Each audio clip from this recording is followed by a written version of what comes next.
सीतापुर जिलाधिकारी doctor Raja Ganpati are द्वारा गुंदलामऊ block का औचक निरीक्षण किए जाने के बाद आज सीडीओ प्रणता ऐश्वर्या ने गुंदलामऊ ब्लॉक का औचक निरीक्षण किया। इस दौरान सीडीओ को कई कमियां मिली, जिसके बाद उन्होंने जिम्मेदारों की जमकर क्लास लगाई। पूरी जानकारी के लिए हम सीधे फोन लाइन से जुड़ते हैं इंडिया के गुंदलामऊ संवाददाता मोहित सिंह के पास। तो मोहित जी, बताइए कि आज जो है सीडीओ पहुंची थी गुंदलामऊ ब्लॉक, इस दौरान उन्हें क्या कुछ कमियां मिली, क्या कोई बड़ी कार्रवाई भी सामने आई है?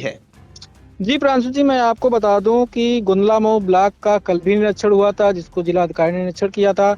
आज जो मुख्य विकास अधिकारी हैं सीतापुर की ऐश्वर्या पेड़ता, उन्होंने निरीक्षण किया था।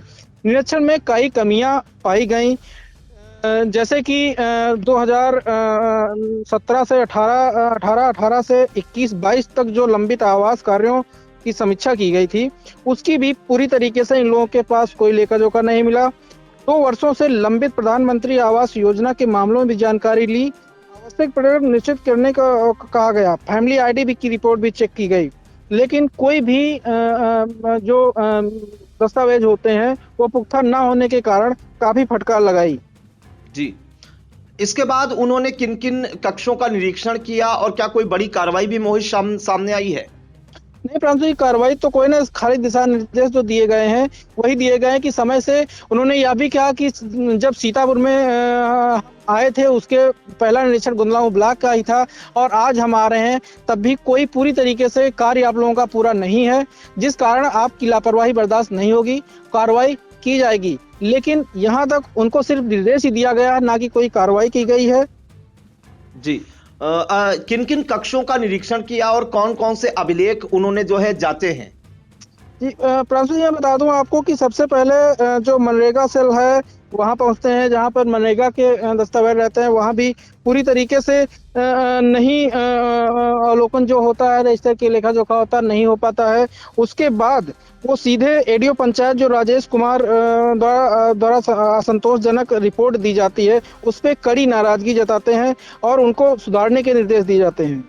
जी बिल्कुल, तो बड़ी खबर इस वक्त सीतापुर के गुंदलामऊ ब्लॉक से आ रही है, जहां पर आपको बता दें कि एक दिन पहले जो है सीतापुर के जो जिलाधिकारी हैं डॉक्टर राजा गणपति आर ने 1 फरवरी को गुंदलामऊ ब्लॉक का औचक निरीक्षण किया था। इस दौरान जो है एक सेक्रेटरी है, उन पर निलंबन की गाज भी गिरी थी। इसके अगले ही दिन आज 2 फरवरी को मुख्य विकास अधिकारी प्रणता ऐश्वर्या ने गुंदलामऊ ब्लॉक का औचक निरीक्षण किया। इस दौरान उन्हें जो है ब्लॉक में कमियों का अंबार मिला। आपको बताएं कि सबसे पहले वह जो है वरिष्ठ सहायक कक्ष पहुंची। इस दौरान जो वित्तीय वर्ष है 2017-18 से 2021-22 के दौरान जो आवास होते हैं उनके पेंडिंग कार्यों को पूर्ण कराने के निर्देश दिए और 2 वर्ष से पीएम आवास योजना के जो लंबित मामले हैं उनकी जानकारी प्राप्त की और फैमिली आईडी की रिपोर्ट की प्रगति भी देखी। फिर जो है उन्होंने एडीओ पंचायत कार्यालय पहुंचकर सचिवालय के निर्माण कार्यों की प्रगति रिपोर्ट, सामुदायिक शौचालय और व्यक्तिगत शौचालय की रिपोर्ट तलब की।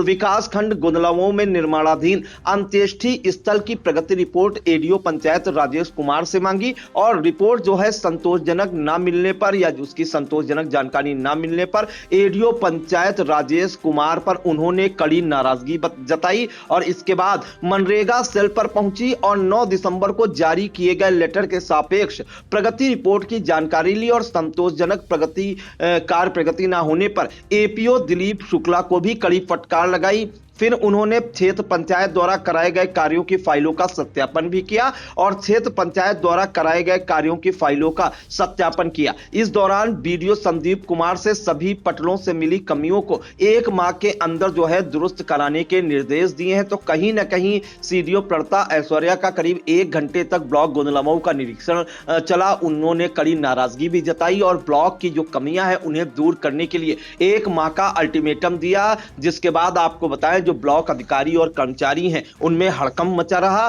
फिलहाल हम आपको सुना देते हैं निरीक्षण करने पहुंची सीडीओ प्रणता ऐश्वर्या ने मीडिया को क्या कुछ जानकारी दी। क्या करना है और क्या आज ब्लॉक गुंदलामऊ का जो है इंस्पेक्शन किया गया और इंस्पेक्शन में यहाँ पे इनकी जो रिकॉर्ड कीपिंग थी वो मुझे बहुत सही नहीं लगी। तो हम लोगों को हमारे निर्देश दिया है कि जो अपने रिकॉर्ड कीपिंग है उनमें ध्यान देने के लिए और साथ साथ जितनी भी शिकायतकर्ता जो भी गाँव संबंधित समस्याएं हैं उनका निस्तारण हम गाँव लेवल पे पंचायत साइड कर रहे हैं, ब्लॉक लेवल पे वीडियो में उनका निस्तारण यहाँ का संभव यहीं पे हो जाना चाहिए। अगर वो नहीं हो रही है तो उनको निर्देशित किया गया है कि यहीं पे निस्तारण किया करें, और अगर कार्य में लापरवाही पाई जाएगी तो उनके खिलाफ कठोर कार्रवाई की जाएगी। मैम, अगर यहाँ शिकायतों का निस्तारण नहीं होता तो आपके पास कैसे मुद्दे जाएंगे? हाँ बिल्कुल, अगर वहाँ पे नहीं हो रहा निस्तारण तो तत्काल मेरे कार्यालय में आकर के मुझे बताएं।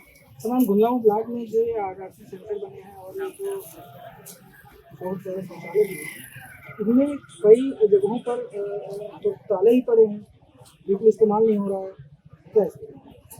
इसमें जितने भी गांव में शौचालय बने हैं, सामुदायिक शौचालय, हर शौचालय पे सुबह और शाम में उनको खुलना चाहिए। यदि ऐसे कोई शौचालय हैं जो नहीं खुल रहे हैं तो ये बिल्कुल भी ठीक बात नहीं है। मैं वीडियो साहब को भी निर्देशित की और कि जितने भी शौचालय हैं, पंचायत भवन है, वो हर दिन खुलने चाहिए।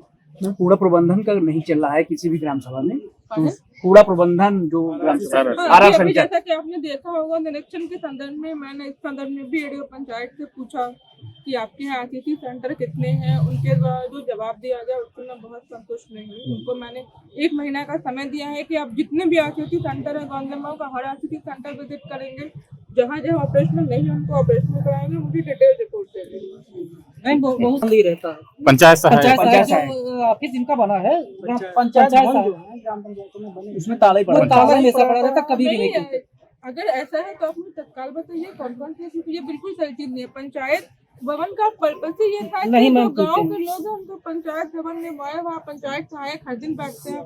सचिवों के पास कई क्लस्टर होते हो तो उनके पास दिन निर्धारित है कि इस दिन वो आ करके बैठेंगे, पर सारे पंचायत भवन हर दिन खुलने चाहिए। मैम, पंचायत भवन में ज्यादातर पंचायत भवन में उपकरण ही नहीं है, जैसे कंप्यूटर वगैरह है वो है ही नहीं वहाँ पर, सिर्फ कुर्सियाँ पड़ी हैं और जो मतलब कोई बैठता भी अगर नहीं ऐसे है। कोई पंचायत भवन है जिसमें उपकरण नहीं है तो उनको जो है संचालित किया जाएगा। अभी आप बता रहे हो आपको एक लिस्ट आप बना लीजिए कि कहाँ का ऐसे पंचायत भवन है जो संचालित नहीं है, लेकिन हर पंचायत भवन संचालित होना चाहिए। एक भी ऐसा नहीं होना चाहिए जो संचालित ना हो।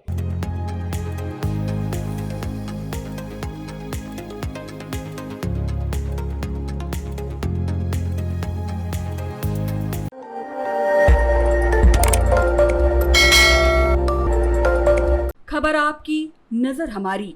देखते रहिए आई इंडिया।